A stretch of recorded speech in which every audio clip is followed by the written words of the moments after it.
Welcome to the Tenet Indigenous Wisdom Research Center. I am your host, Feivan Yosef, musician and lead researcher of One Voice Petezema Music Chamber.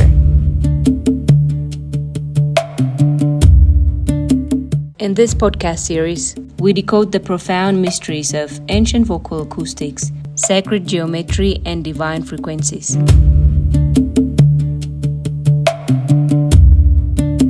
Our journey into the living wave begins now.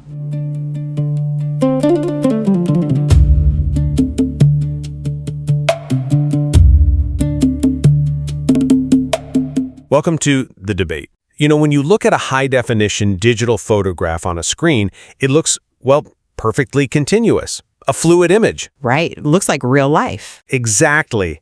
But if you zoom in close enough, you see it's actually a grid. Thousands of tiny, rigid, square pixels. Yeah. And because we are so accustomed to looking at that digital grid, we start to believe that reality itself is fundamentally made of discrete little squares. Which is a trap. I mean, conceptually. It is. So what happens when you take that rigid digital grid and try to force it over, say, a wet, continuous analog watercolor painting? You ruin the painting. You don't just capture it, you fundamentally ruin its geometry. You lose the bleed, the gradients, the spaces where one color seamlessly becomes another. But I would argue that without some kind of grid or, some structural boundary, the data is just overwhelming. We need those boundaries to make sense of the color and the shape, to understand what we are even looking at. And that is exactly the central tension we are diving into today. We are examining a profound issue raised by our source material, the historical categorization of East African acoustic traditions. Specifically looking at the use of the Western reductionist label Pentatonic. Right, and the 12-tone equal-tempered grid, which we'll call 12-tet, used to describe complex, continuous microtonal soundscapes. So the core question is, does the Western mathematical codification of music actively obscure and artificially partition the multidimensional therapeutic geometry of indigenous acoustics? Or do these structural frameworks validly identify the foundational gravity centers of a shared global harmonic physics? It is a fascinating collision of mathematics, ethnomusicology, and, acoustic physics. To state our positions clearly for this discussion, I argue that the 12-TET grid and the pentatonic label are reductionist filters. They systemically strip away the infinite, fluid, microtonal realities of these acoustic lineages. And I argue that identifying structural anchor pitches and utilizing comparative modal frameworks remain mathematically sound methods. They are essential for understanding the foundational skeleton of these highly sophisticated musical systems. Exactly. Let's start with how standard Western music theory actually operates. Standard notation relies on 12-tone equal temperament. The 12-TET grid. Right. To visualize this, think of a standard piano. You have 12 keys in an octave, and the distance between every single key is mathematically identical. Exactly 100 cents. Yes, 100 cents. It operates like a staircase where every step is the exact same height. But when you use a staircase to evaluate East African systems, it actively filters out the microtonal variations that give those systems their identity. Well, they operate differently. Fundamentally differently. If we look at the legacy of Saint Yared, living in the early centuries of our era, his musical system wasn't a staircase. He mapped multi-dimensional, sacred acoustics to the human body and the spiritual cosmos. Right, connecting the physical to the divine. Exactly. He engineered specific pitches and rhythms to resonate at frequencies connecting listeners to heavenly realms. Indigenous musicology in this region is spherical and continuous. It's not linear? Not at all. It focuses on vocal ornamentations, known as kalaze, and fretless instruments like the East African Masenqo. The single-string diamond-shaped instrument, right? Yeah, played with a bow. And there are no frets on the neck to tell the fingers where to stop. It prioritizes the infinite in-between spaces over static anchor notes. The grid just fundamentally fails to capture this continuous reality. I understand the allure of focusing on the continuous spectrum. It is beautiful. But my position is that acknowledging the fluid microtonality of these traditions does not invalidate the presence or utility of structural anchor pitches. You think they still need the grid? I think the skeleton must exist for the flesh to have form. When comparative musicology maps Ethiopian scales, known as kiñit, like tizita, bati, ambasel, or anshihoi, onto ancient Greek modal frameworks, it is not merely engaging in reductionism. It feels like reductionism to force them into Greek modes. But it's identifying real harmonic physics. For instance, equating tizita to an anhemitonic major pentatonic scale, or mapping ambesel to a Phrygian pentachord. It highlights shared historical roots along Red Sea and Mediterranean trade routes. I just disagree with labeling them that way. But recognizing these 5 primary pitches as cosmic gravity centers is absolutely crucial. You simply cannot navigate a continuous spectrum without establishing the gravitational poles that define the acoustic space. But calling it a pentatonic scale, literally a 5-note box, is where the epistemology falls apart for me. We need to look closer at the actual acoustic geometry we're dealing with. Okay, let's look at it. Let's push back on this pentatonic label by looking at the paradox of the Goje script and the Amharic language. The region's linguistic and phonetic foundation relies on 7 distinct vocalic orders. Ranging from the vowel sound ah to o, yes? Exactly. The human vocal tract of this tradition is fundamentally conditioned by a linguistic framework that recognizes 7 distinct formant spaces in daily speech and sacred recitation. Which is incredibly complex. So it is a logical contradiction to claim that a culture with a 7-vowel phonetic complexity embedded deeply in its daily communication suddenly operates under a restrictive 5-note cognitive limit when transitioning to song. Wait, I have to stop you there because identifying a scale as pentatonic doesn't imply a cognitive limit at all. How does it not? It implies a structural choice. Think about a haiku in poetry. A haiku has a strict 5-7-5 syllable structure, right? Sure. They suffer from a cognitive limit that prevents them from using more words. They are utilizing a specific structural architecture to convey a specific aesthetic and emotional weight. That's a clever analogy, but a haiku is still discrete syllables. The 5 notes in a kiñit are the pillars of the house. The fact that they have 7 vowels in their language just proves that they could use a 7-note scale if they wanted to, but they deliberately chose a 5-anchor framework for these specific traditions. I see why you think that, but let me give you a different perspective using the analogy we touched on earlier. Imposing the 12-TET piano grid onto East African music is exactly like placing that rigid digital pixel grid over the continuous analog watercolor painting. We are back to the painting. We are, because the grid forces fluid gradients into hard, discrete boxes. In doing so, you lose the true image. The true aesthetic and therapeutic identity of these traditions does not reside in your static anchor notes. Where does it reside then? It resides in the microtonal leaning, the vocal crevasse, the continuous waves that exist between the notes. By labeling it pentatonic, you are essentially looking at the 5 pixels that happen to be the darkest on the canvas and completely ignoring the gradient that makes the image what it is. I come at it from a different way. Those anchor notes are not arbitrary digital boxes. They are the fundamental architecture of the natural world. Architecture implies rigid lines. Even the source material we are drawing from admits that these 5 primary pitches of a kiñit serve as primary gravitational poles. You keep framing this mathematical codification, the grid, the diatonic scales, as this external, localized Western imposition. Because historically it was imposed by Western theorists. But historically, where did that math come from? Early Greek philosophers, like Pythagoras and his contemporaries, traveled to the temples of Northeast Africa to study acoustics, geometry, and the natural harmonic series. They studied there, yes. Right, so sound and mathematical theory traveled right alongside spices and gold along those ancient trade routes. The mathematics they brought back to Europe were derived from African acoustics. I don't disagree with the historical trade routes. So suggesting that mathematical codification is inherently opposed to East African acoustics ignores their shared heritage. The Greek modes are not an alien framework trying to conquer the music. They are a translation of the very natural harmonic series that Northeast African temples were already exploring. They may have studied there, but the translation process over centuries into Western classical theory fundamentally altered the philosophy. It went from an exploration of resonance to a system of control. A system of control? Yes. Western theorists sought to isolate and neatly categorize sound, which ultimately culminated in 12-tone equal temperament.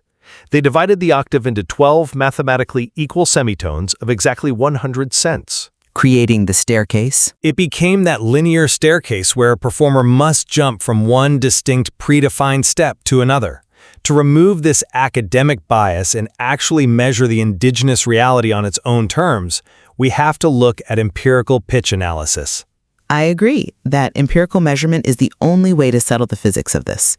But how do you measure a gradient without reference points? By changing the tools we use, we cannot use Hertz, which measures absolute frequency, because that doesn't account for how the human ear perceives relative pitch.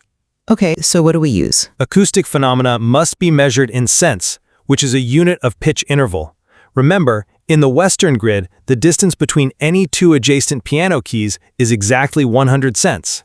Right, and using the logarithmic interval formula allows us to isolate those frequencies. Exactly. That formula, where an interval in cents equals 1200 times the base 2 logarithm of frequency 2 divided by frequency 1, allows us to mathematically isolate the frequencies that standard Western notation completely omits. Right, because human pitch perception is logarithmic, not linear.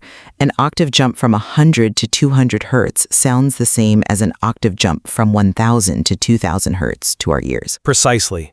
And the proposed software pipeline illustrates how we capture this perfectly. First, you use a program like Tony for pitch tracking the fundamental frequencies of solo Masenqo recordings. So we are mapping the instrument directly. Yes, this visualizes the sound not as discrete steps, but as continuous gliding pitch curves. Then, you put that data into Melodyne, which is standard industry tuning software, but you explicitly disable the snap to grid function. Taking the grid away. You tell the software, do not force this note onto a piano key. This allows us to measure the exact sense deviation from the standard Western reference frequencies. Finally, using Pratt for phonetic spectrographic analysis gives us millisecond-level data on the vocal formats. And what exactly does that pipeline reveal? It reveals that the microtones are intentional. For example, we find a neutral quarter tone hovering exactly at 150 cents, or a neutral third at exactly 350 cents. Okay. These are deliberate, stable, and highly structured acoustic geometries. They are not out-of-tune errors missing a 100-cent grid mark. They are the actual intended targets. That's a compelling argument. But have you considered what those specific measurements actually imply? What do you mean? I agree completely that these modern digital tools, Tony, Melodyne, Pratt, are invaluable for extracting phonetic and acoustic data. But let's look at your interpretation of the results. You mentioned identifying a stable neutral third at exactly 350 cents. Yes, firmly between the piano keys. That finding actually reinforces the absolute necessity of a mathematical framework. Wait, how does a note that explicitly rejects the grid reinforce the grid? Because of why that specific frequency affects the human ear the way it does. Why does 350 cents matter? Let's break down the emotional mechanics. Okay, break it down. When you play a minor step at 300 cents, it traditionally sounds sad or melancholic.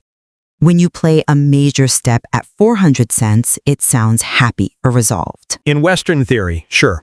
In human physics, to understand 350 cents as a space of cognitive suspension, a space holding grief and hope simultaneously, you must first recognize the structural boundaries it hovers between. The 300 and 400. Exactly. It sits precisely halfway between the minor 300 cents and the major 400 cents. But the performer playing the Masenqo isn't thinking about a 300 or 400 cent boundary. They are simply occupying the continuous acoustic space that their culture has mapped out for centuries. Yet the acoustic impact on the listener, the physical tension of that neutral third, relies entirely on its relationship to those gravity centers. Imagine your ear is a pendulum. A pendulum. Yes, the 300-cent minor note pulls it to the left, toward sadness. The 400-cent major note pulls it to the right, toward joy. Hovering at exactly 350 cents is holding that pendulum perfectly suspended in the middle. You feel the gravity pulling it both ways. You feel the physical gravity pulling it both ways. If there were no structural grid, a 350-cent pitch would just be a random frequency in a formless void. The grid is absolutely required to measure the deviation and, more importantly, to give the deviation its emotional weight. I mean, I don't think it requires the grid. The suspension only exists because the listener subconsciously expects the 300 or 400-cent resolution. The anchor notes provide the tension. I disagree that the tension requires a discrete grid to exist. The tension exists because the instrument and the voice are moving organically through a spherical, continuous acoustic geometry. But they are moving between points of resolution. It's a natural phenomenon, not a mathematical construct fighting against itself. And this brings us to a fascinating point about cross-cultural acoustic transmission, specifically regarding the African diaspora and the birth of the blues. Ah, yes. This is where the history of these acoustic memory systems gets incredibly complex. It does. When populations experienced historical displacement through the transatlantic slave trade, they were stripped of their physical instruments. Tragic, yes. But they retained their internal acoustic memory. Exactly. The human voice remained the primary vessel for that geometry. Which goes back to the kilaze. Yes, but the physical design of regional fretless instruments on the continent had been highly intentional, designed to mimic that voice. Think about the Masenqo of East Africa. Or the Goje in West Africa. Right, the Goje, which is a fretless spike fiddle, esteemed specifically for its ability to mimic human speech patterns. These instruments were engineered to act as direct extensions of the vocal tract. Meaning no fixed pitches. No frets, no borders, just a continuous string where a finger could slide infinitely. Now, when musicians in the diaspora were stripped of these tools and eventually encountered fretted Western guitars, they were suddenly faced with that rigid 12 TET grid. The physical staircase. The guitar neck has metal bars, frets, that physically force the string into 100-cent increments. It is literally a physical staircase. So what did they do? They adapted the playing technique. They did more than adapt. They subverted the grid. They adapted by physically bending the steel strings across the neck of the guitar. And using glass bottlenecks? Right, glass bottlenecks or metal slides to glide over the strings, bypassing the rigid Western frets entirely. Think of the frets like painted traffic lanes on a highway. The bottleneck slide is like a car drifting fluidly across all the lanes, ignoring the borders. So recreating the fretless instrument. Yes, they forced the fretted instrument to behave like a fretless Masenqo, to recreate the continuous sliding sound waves and access those microtonal spaces, like that 350-cent neutral third we talked about. The entire genre of the blues was born from circumventing the mathematical grid. I'm sorry, but I just don't buy that. Let me tell you why. Go ahead. Characterizing the blues merely as a circumvention of the Western grid severely underestimates the genius of what is actually happening musically. It's not underestimating it, it's recognizing the acoustic origin. It wasn't just a rejection of the grid. It was a highly sophisticated cross-cultural synthesis. If you step away from generalized labels and look at the structural kinships, the connections are mathematically astonishing. But those structural connections are usually just imposed after the fact by Western theorists trying to categorize the blues. Not at all. They are embedded in the harmonic physics. Tizita major, one of the primary East African kiñit, maps directly to the major blues scale. It shares notes, sure. Tizita minor and body minor carry a yearning quality that closely maps to the standard minor blues scale. The structural skeleton is undeniably the same. And regarding the physical technique of string bending on a guitar, the tension and emotional mechanics of the blues require the fixed frets to push against. How so? The slide guitar bypasses the frets completely. The slide does, yes. But think about bending a string with your fingers. If you have a completely fretless instrument like a Masenqo, you simply slide your finger up the neck to change the pitch. Right. The movement is fluid, frictionless. But when a blues guitarist bends a string on a standard guitar, they are anchoring their finger against the wood and physically pushing the metal string laterally across the fret. They're fighting the tension. They are physically fighting the tension of the instrument to reach that in-between note. The grid, the metal fret, provides the physical and acoustic resistance that makes the string bending meaningful. I see what you're saying. It's the effort, the physical struggle against the 12-tet cage that makes a bent blues note sound like crying. The synthesis of the fluid internal acoustic memory with the fixed-pitch, grid-based instrument created a transmutative power. It wasn't just bypassing the grid. It was utilizing the grid's resistance to create a new, devastating form of musical tension.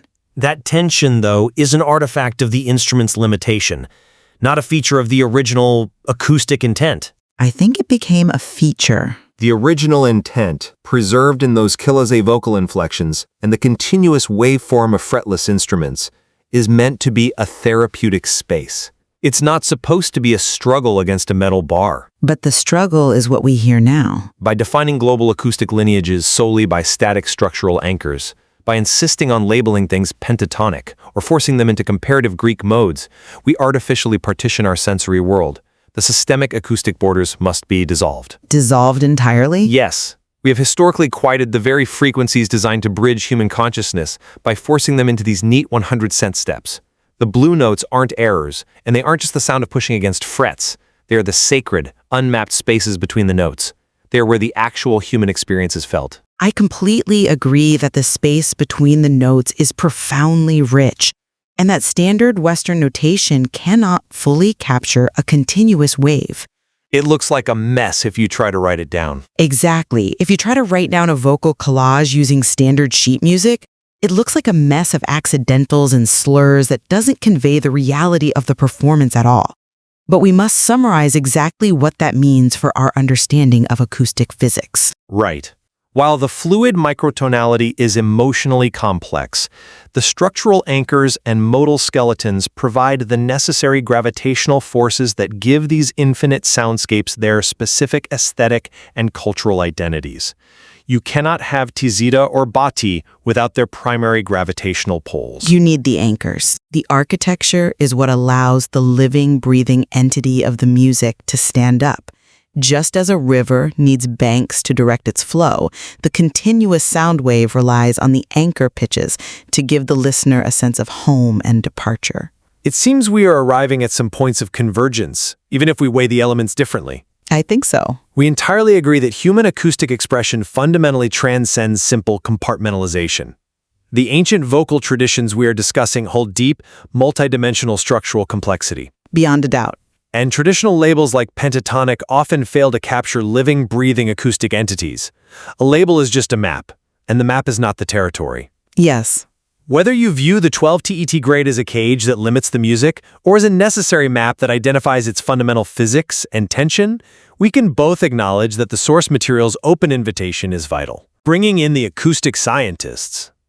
Calling on ethnomusicologists, physicists, and acoustic scientists to utilize digital tools to accurately map these in-between frequencies is a necessary next step.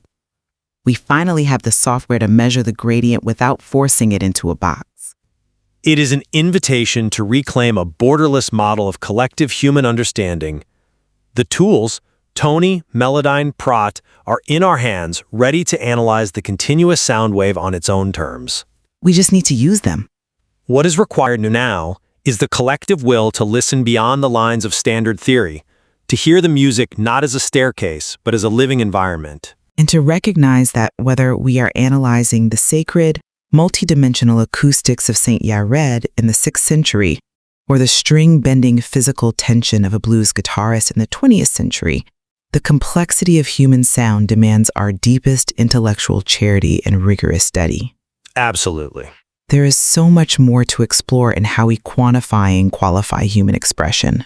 To return to where we started, when you force a rigid digital pixel grid over an analog watercolor painting, you might be able to accurately name the 5 primary colors that anchor the image. You might even find utility in naming them. You might, but the true masterpiece, the emotional weight of the painting, lives entirely in the spaces where the colors bleed into one another. The question we leave you with is this: how much of the human experience have we silenced by only measuring the boxes and ignoring the continuous waves that flow between them?